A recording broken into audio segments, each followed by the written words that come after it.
Back when I was 19 years old, I was given the best piece of advice that I've ever received. I was told, Daryl, when you stop fighting, the fighting stops. Let's talk about that. Hello, and thank you for joining When I Stop Fighting, the podcast. My name is Daryl Dittmer. Today I'm joined by Ryan Penley. Ryan has more than 6 years of hard-won sobriety. Ryan has transformed his life's adversities into valuable lessons for those still struggling with addiction. Today, he lives a life that is unimaginably blessed. It's easy for me to say, unimaginably blessed, exceeding even his own expectations. His debut book, Man Up, Sober Up, serves as both a testament to his resilience and a practical guide for those seeking to reclaim control over their lives. Ryan is also the creator and host of the Next Fix podcast. More than a survivor, Ryan is a beacon of hope for those still battling their demons. He demonstrates that from the depths of despair, it is indeed possible to forge a life filled with purpose and joy. Welcome, Ryan. Thanks for coming on, man. For sure, Daryl. Yeah, me and you go way back. Maybe not everybody knows that.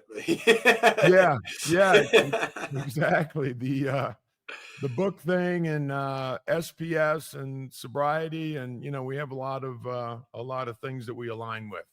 Yeah, man. But I'm super flattered. I'm so glad to be a part of this, man. I'm so happy to kind of represent a community of people on the other side, or the better side of recovery. But my heart goes out to the people that are on the tougher side of it, right? And they're still in the trenches. And so, yeah, man, anything that we can put out there that maybe, might give them a glimmer of hope, is always good, man. Always positive.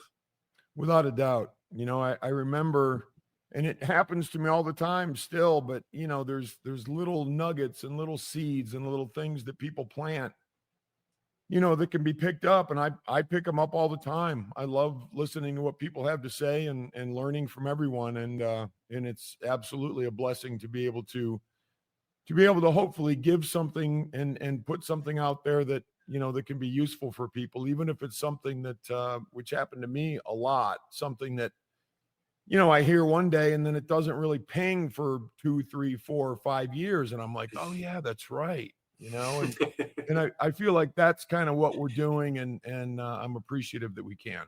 Yeah, it's a blessing for sure, brother. I was fortunate to be on your podcast, the Next Fix podcast, which was very, very cool. I was excited to do that. I know we had a great discussion, and we talked a lot about my story. I'd love it if you wouldn't mind jumping into your story and where you come from and what brings you here. Yeah, man. Well, I guess, I remember how it all started. Like, well, where does an alcoholic addict start? Well, it started with having a couple beers and enough guts to talk to girls, right? So, like, it's like one evening, out of like a bonfire. I at the time I thought I was the funniest guy alive, but at the very least, I had enough balls to go and talk to girls. And so I was like, this is awesome. And so, like, it's all upside, right? Like, this is amazing. There's nothing bad about this at all, right? Like, I'm going to do this as much as I can. And so I kind of did that. I did it as much as I could, and I started partying hard, man. And that led me to moving to Las Vegas as a bartender professionally.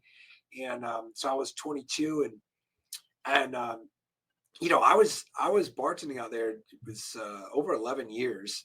And I was in Vegas, and so here I am in the belly of the beast. And for the majority of the time out there, I was like doing all right. I had a good amount of cash, and I was traveling, and I was doing things, and my health was like still there. However, like things started to unravel on me, rapidly, right? And it's like you're fine until you're not. And so I started developing a lot of addictions outside of the alcohol, and it ended up me, leaving Las Vegas, right? I left Las Vegas because that's what you do, right? When you're an addict and alcoholic, it's like, I know what I'll do. I'll run away from this. If I just go somewhere, I'm sure it's like all going to pan out. And so, I took off to Colorado, but bad news was I brought myself with me. So here I show up to Colorado. I'm living in a town with 6,000 people, and I'm thinking, there's no way, man. Like, 6,000 people, like what? Well, it's not Vegas, I'm going to be completely different. And I couldn't have been more wrong. I managed to find cocaine no matter where it was.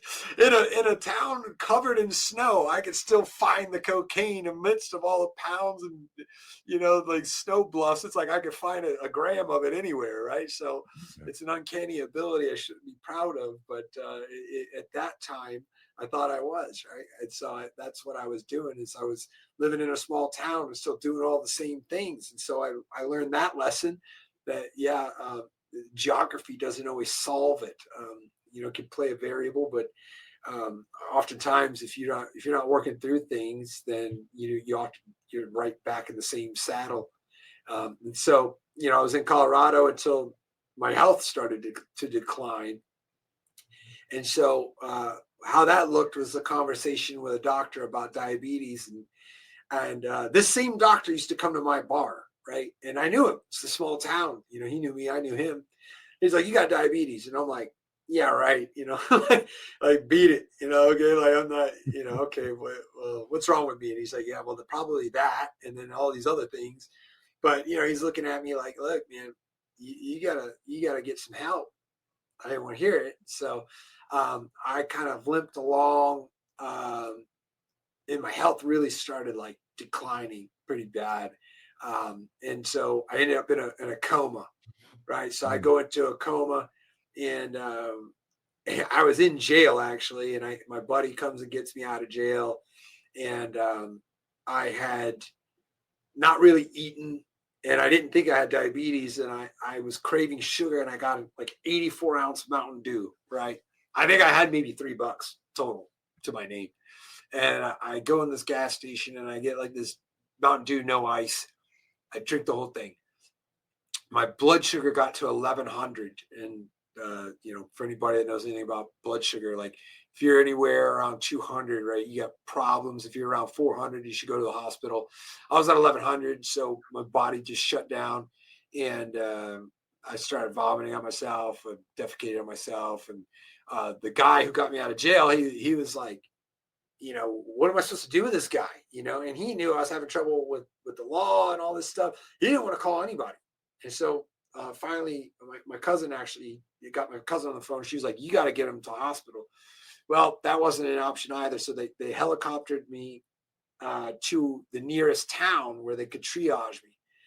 And so, this is where there's a picture on the back of my book. It's still so damn small. Anyways, there's a picture of me on here while I was in that coma. So they put a port in me, and my body temperature went down to like 85 degrees. And Oh, and wow. so I came out of that, right? And this is where most people are like, and then you bounced back, right? Like that's what happened. You're in a coma, you came out and you found the grace of God. And I was like, well, I wish that my ability to endure shitty situations wasn't so high, because I had more left in the tank when it came to that, right? So I went back home with my family, and that's actually when things really started to fall apart. If you can imagine, like being in a coma, getting locked up. Now, yeah, I still had some more. I had some more digging before I was going to hit that rock bottom, and so I get home, and I'm kind of halfway in sobriety, meaning my commitment was like barely there, really. Because despite being in that coma and having all these people very worried about me, I didn't really internalize much of it. I was still oblivious to where I was at, Mm. despite seeing pictures, and it's just really tough to like get through an addict's brain. And so when I got back to Florida, I rather promptly got right back to just doing what I had been doing, but now I had less resources, so it became more alcohol than drugs, because I didn't have the funds to partake in the expensive habits any longer. And so booze is very cheap.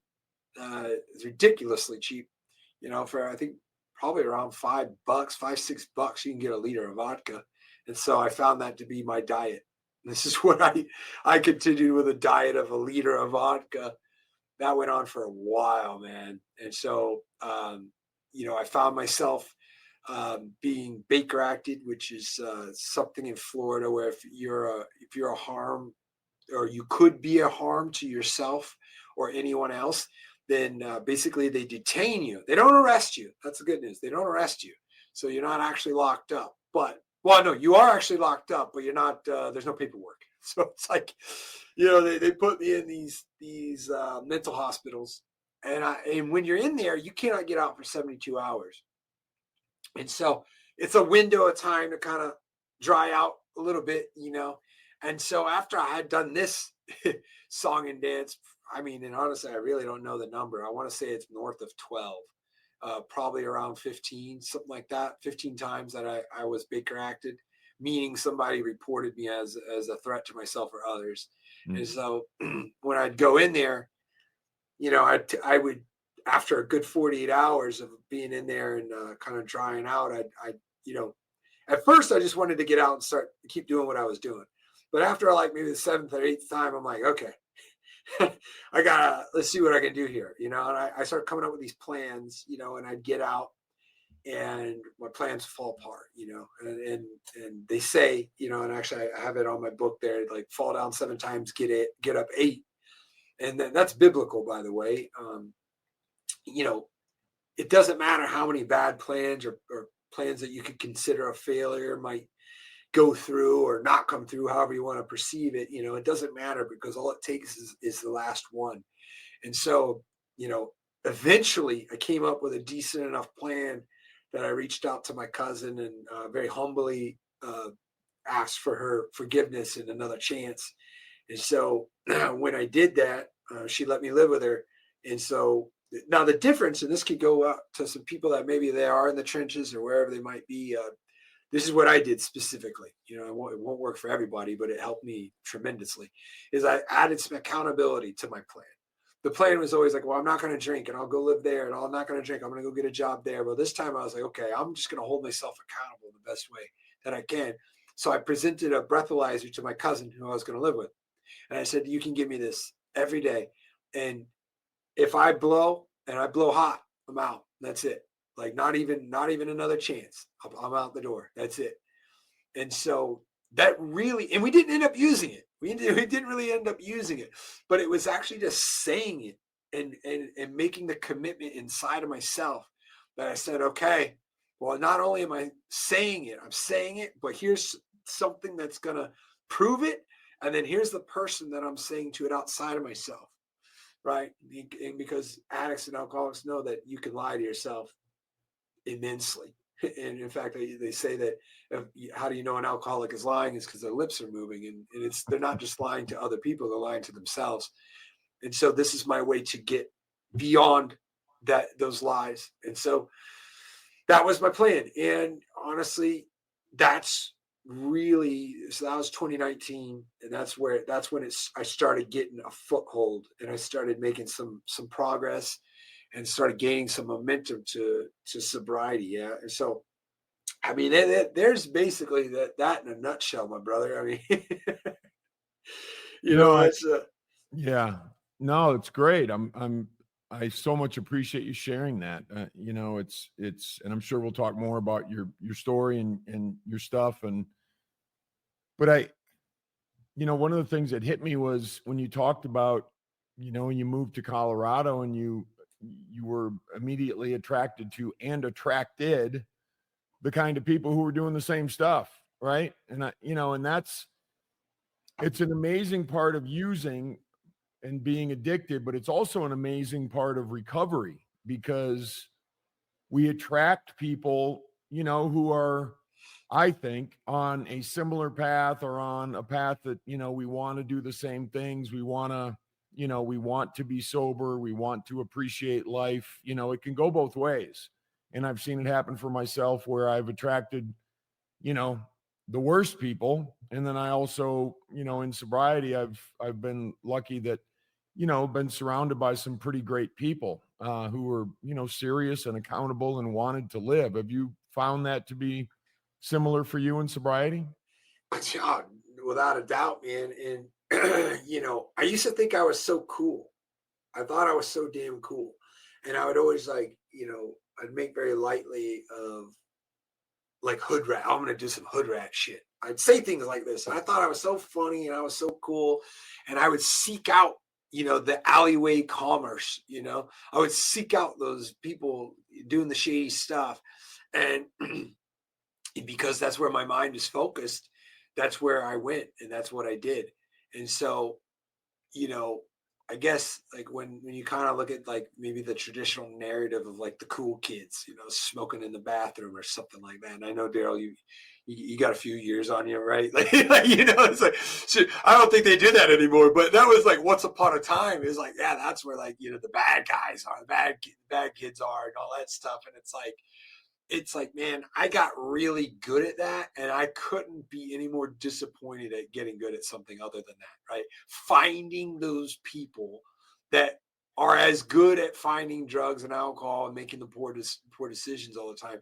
I mean, I got so good at it, and I'm like, okay, now, like you had mentioned, like in recovery now, how do I find the better people, right? Like, where do I get with the good people? And ironically, we're doing it right now. Right? I found that with Right. you. Right? I, Right. I found that by leaning on people and searching for the types of people that are doing creative things and they're making a difference for others. They're living a little less selfishly. And now, depending on where somebody is in recovery, will kind of regulate to what level you're able to do that at. Meaning, right, like at first it's like you might have to just shut the walls up on the people that are really doing the most harm, right? And this could be Yeah. your family. Yep. I mean, say if you're living in the house and your parents are desperately battling addiction and alcohol, my mom still is. um, I found that to be a barrier and a boundary I had to set. In fact, I guess I kind of left that out, and it was part of that journey. When I got back to Orlando, a part of that time that when I got back, I was like, I'm going to move in with my mom. Great idea. She's actively still currently using Mm. narcotic pills, and then also drinking excessively to the point where I don't know how she's alive. But I decided to move in with her, and her and I both were taking my prescription medications and drinking. And then I don't remember much of what happened, which was it was a very scary element or a very scary circumstance in my story, because she accused me of trying to cut her head off.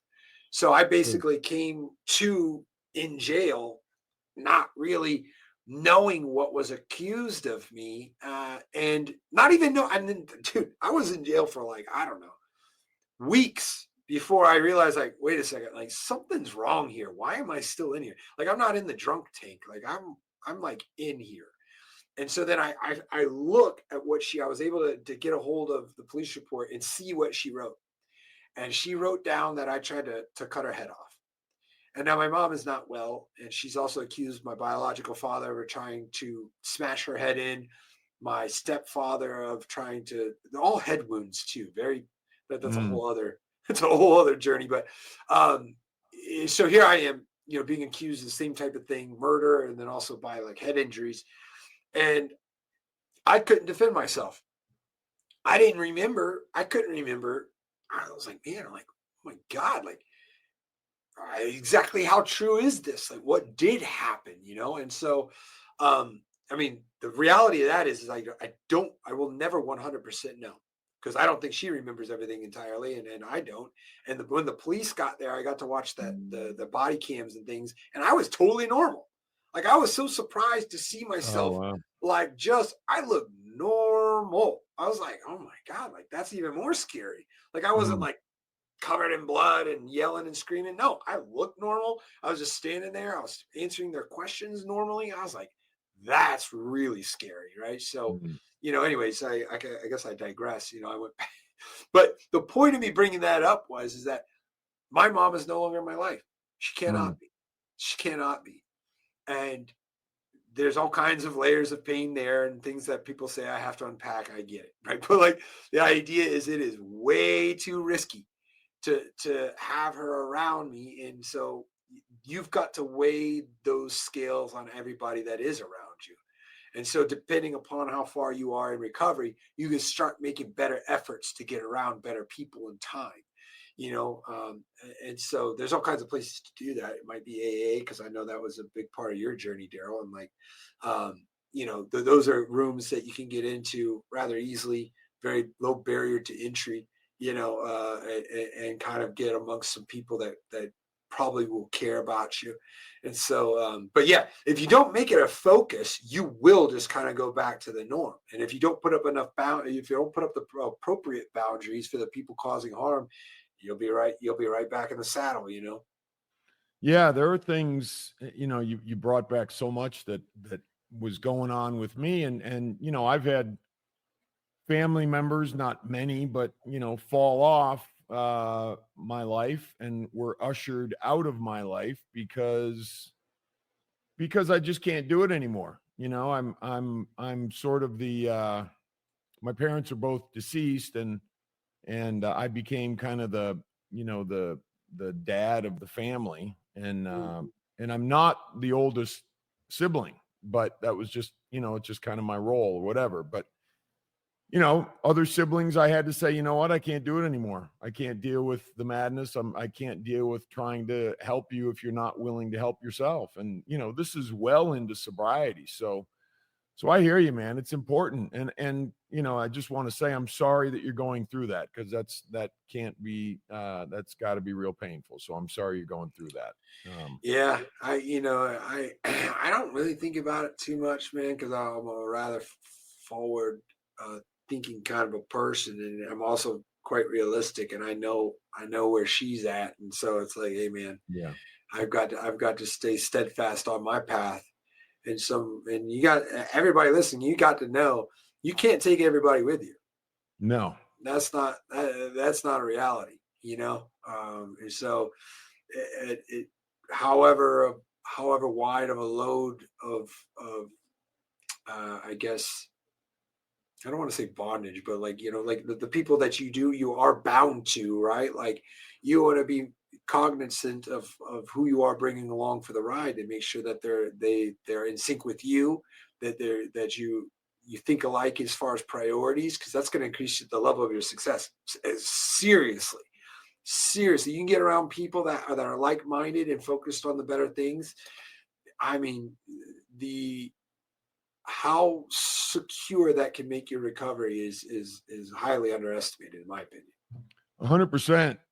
I one of the first things I did within the first year was I found AA was a big thing for me, but sponsor, and he was the wisest dude I've met to date. And I've met him probably 8 months sober. And he was actually the reason that I titled my book When I Stopped Fighting, because he said, Daryl, when you stop fighting, the fighting stops. I was like, oh, and I've been noodling that for the last 40 years. And it's meaningful, it's really meaningful, because that battle is with ourselves. And you had mentioned, having the people that we carry with us. I mean, my circle is small. My circle is quite small because it has to be. And I want healthy people in my life who are healthy in their own lives. They don't need to be healthy for me. I'll be healthy for myself. You go be healthy for yourself, and then we'll come together, and share that with each other. And I think that's a crucial component. I hear a lot of people talk about, oh, you need somebody to push you along. I'm like, no, you don't. You need to push yourself along. And then you need to find people who want to be in your life who will also push themselves along, and that's where we come together. And you were talking about it, just happy, productive, solid humans. And I think that's crucial. Another thing you mentioned in your story was the health of your body, and I'm a big proponent of, if I'm going to have the best life that I can have, I have to attend to my body, my mind, my heart, and my soul. All of those things. I can't leave any of them out, because they all affect the others. And it sounds like you've found that to be true as well. I know you're very into fitness and taking Yeah, care of yourself. So it's you know, there's so many reasons why exercise and fitness like play into it. Everything from getting like a bit of a dopamine rush from getting a good sweat on like earlier on in recovery if you're in the trenches, to the elements of delayed gratification, because addicts and alcoholics and many very smart people will weigh out, okay, how quickly can I get these results? Drugs are so strong with that. Why? Because if you do cocaine, you typically feel really great for the next 10 minutes. It's like hard to dodge that biological effect. It's a smart person will learn that and know that and revisit that. Right. And um, so often the ignoring or we put it on the back burner, what's going to happen the day after or the week after, or you know what I mean. And so we become so caught up in the immediate gratification. And again, that's where I think a lot of smart people do become addicts and alcoholics, is because it is a very fast fix. Like if you got problems in the world and you get super drunk, you will not be worried about them. Like that is how that process works and why it's visited by so many people. However, when you exercise, you delay gratification, right? You do 10 push-ups, nothing happens to you physically. And you do 100. In fact, you go the other way first. You're sore as hell and you can't move your damn arms. And then so the gratification that comes is in the future. So just by exercising, you are participating in delayed gratification. And therefore, that is a building block in your recovery. And don't underestimate that either, because the more that you are able to think of the future, the very less likely you are going to say, I need to feel better in the next 10 minutes by these drugs. And so you do that long enough and you start building that bridge into the future and not in the immediate moment. Well, then that's a serious way that you can escape addiction and alcoholism. Right. Yeah. I mean, it brings to mind, and I like asking people this question because I think it's a great indicator of where we're at in our recovery. But it sounds like, and you can answer this. I'm not going to answer it for you, but I'll ask the question. How do you define recovery? Yeah. Well, there's a myriad of different variables, and which makes it so hard to measure success, right? It's all subjective. But you know, it's kind of like what a very low hanging fruit, because it's right in front of me, is in my book, right? It's to regain respect, right? Which is very hard to quantify, but when you have it, Yeah. right? And then to conquer isolation, right? Stop hiding, right? And start rebuilding those relationships wherever you can, right? So that's a part of recovery, right? And then finally thrive in recovery, right? Thrive, the word thrive. Well, that also has a lot of application, and everybody's priority to thrive in different areas is unique. And so what does that mean? It could go back to the relationships. It could go with your physical fitness and how you're able to perform as a human body, right? I know I was so bad that I would shake when I would walk, as a result of my withdrawal symptoms. And so when you're kind of defining success and recovery, I know that formula is unique to every different person. But I don't think that any of them exists without connection with the people that you care about, and connection with people in general, right? And the health of yourself, right? Your spirituality and your mindset, because, and I say the last one, mindset, so important, because despair, if you choose it, is a bad way to be. And I don't think that fits into a success as recovery is concerned, right? If you can dismantle the despair that you have built, and most certainly that you have, if you are an addict or an alcoholic, like there is a level of despair, guilt, and shame. And so if you can dismantle that and get rid of it and have an appropriate mindset that doesn't choose that any longer, right? Now, what would the other side of that coin look like? The mindset that chooses love, right? Uh, a mindset that chooses others, a mindset that believes in something greater, right? That those all fall under that umbrella of mindset. And so, yeah, the formula is unique to every single person. However, there's a few likenesses that I would imagine that applied to most, right? And that was like a few of them. Yeah, no, that's great stuff, Ryan.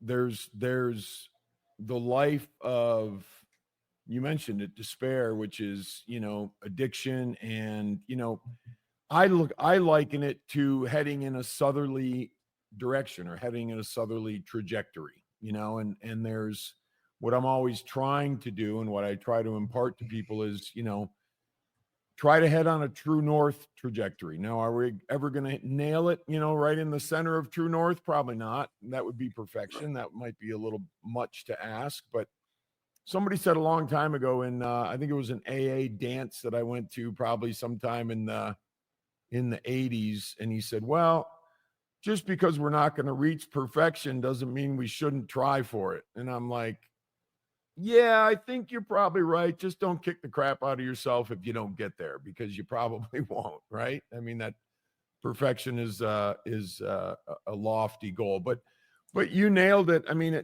for me, and I think, it's a principle based, these are principle based sort of achievements and aspirations and things we want to move toward. And it has to do with our entire being and our entire self. I remember, when I first got sober, and I was pretty young, but I wanted financial success. I wanted to be, and I was this very blue collar kid from a very blue collar family. How the hell is all that going to happen? How am I going to move forward in my life? I wanted to be able to look people in the eye. I wanted to be able to have intelligent conversations. I wanted to feel secure. I wanted all this stuff. And that's what I would, you said the umbrella of, success, and that's under the umbrella of success, all of those things for me, but I didn't know how I was going to get them. And, for me, the 12 steps created a roadmap that helped me get there. And then, at some point in my sobriety or my recovery, I started defining success as, if I just wake up in the morning with a smile on my face, that's what I want, but that included, good relationships. That included, a decent financial picture. That included, a purpose or meaning to my life, and included a lot of those things that are so important. I guess, recovery is a difficult road. There is no doubt, but I have found, and I'd love to hear from you, Ryan, it's better than I ever imagined it could be. Like, right? I mean, it's incredible how cool it is that we can't see when we're in the trenches. Oh yeah, no idea. And how I felt that 1 month is so incredibly different than 3 months, and then in 1 year, and then, I'm like, does it get better than this? And it does. It does. And if you choose to keep your eyes upward, right, and you continue to strive, and then yeah, it does. It does. It gets better exponentially. In fact, in my opinion. And so, but damn, once upon a time, like I used to tell people that I talk about this a lot, is that I couldn't even think about 4 hours further into the future than where I was at. Why is that? Well, because that's about how long my drugs last. And so my entire window and scope of the future lasted just about 4 hours. And if you ask me to think about tomorrow, the next week, or next month, I was incapable. And so, when you're in the trenches, it is like that, right? But then once you get out, yeah, it gets better, and where you can be, if you stay the path, is unimaginable to where you are now, right? And then that's something to strive. That's something to be excited about. And I know that it's easier said than done, but like it really truly is something to be excited about. 100% agree. And I didn't, my first sponsor gave me a book, and it was called The 10 Commandments by Emmett Fox. It was, Emmett Fox materials they used to hand out early on in 12-step recovery. And it talked about the 10 Commandments, but it's not a religious kind of book. But it talked about the 10 Commandments in a way that I had never been taught. And I grew up with a Lutheran education, and when I was younger and going to church every Sunday and all that sort of stuff. But it talked about, as an example, thou shalt not kill. Well, thou shalt not character assassinate. Thou shalt not talk behind your brother's back, all those sorts of things. So, but it also talked about how much power we can have with ourselves, not with the rest of the world, but with ourselves, and allow ourselves to be at peace, and allow ourselves to have serenity, and allow ourselves to change our lives for the better. And the first step in that process, right, is get rid of the drugs and alcohol.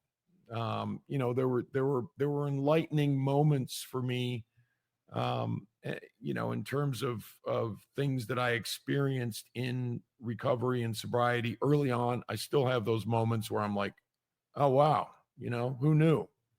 Do you have a couple of enlightening moments, Ryan, that really hit you over the course of, the last several years of being sober? Well, I had a kid, so and I got married, and when I speak to somebody who is incapable of imagining that kind of a future, and when I say where you could be is unimaginable to where you are now, that's what it was. It was unimaginable. If you had come and spoken to Ryan even 3 years ago, right? Hey, are you ever going to have a family? You're going to get married? And I would tell you highly unlikely. And that's just me being nice, because in my mind, I'd be saying no. And right. So, again, where you can end up is so far out of the reach of your own thoughts, because we're bound and we're limited, and we're especially bound and limited when we're held back by drugs and alcohol. And so, it of course, so yes, to answer your question, that moment of enlightenment, probably nothing more than looking and seeing that I have a wife and I have a kid, it blows my mind, and successfully, by the way, right? Like, it's a healthy dynamic. It's not what I had with my mother. It is not what I experienced as a child. It is like something that I have been able to curate, manage, and foster as a healthy person. And so that's even more unimaginable, that I'm doing this completely free of drugs and alcohol. Therefore, my son, I'm breaking those chains inside of my family tree.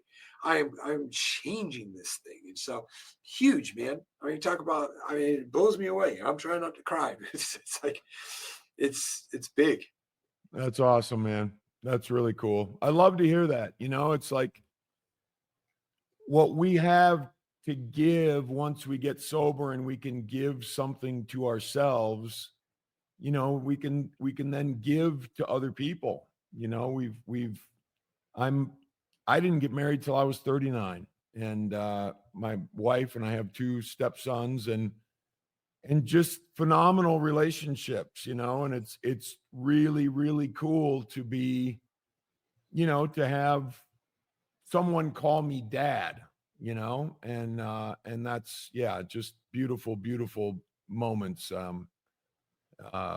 Well worth the price of admission, right? Like, I look back, and there's a lot of things that, I could say, oh, I regret, or, oh, I wish I could change that. But you know what? There's not a thing, because if I did change something, I might not have the life I have today, which is being in a position to be able to give back to people.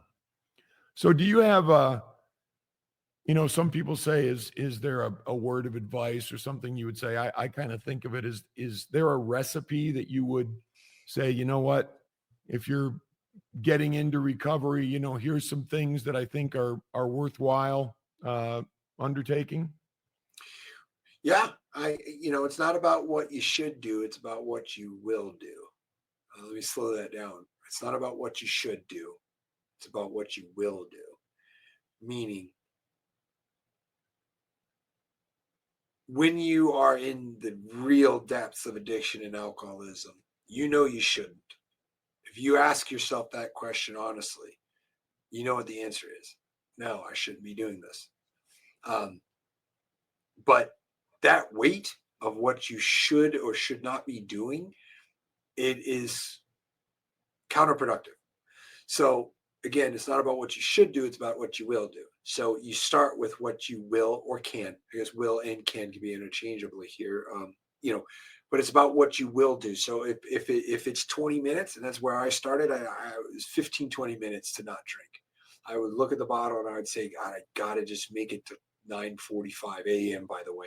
And I'm like, I just gotta make it. And I wouldn't.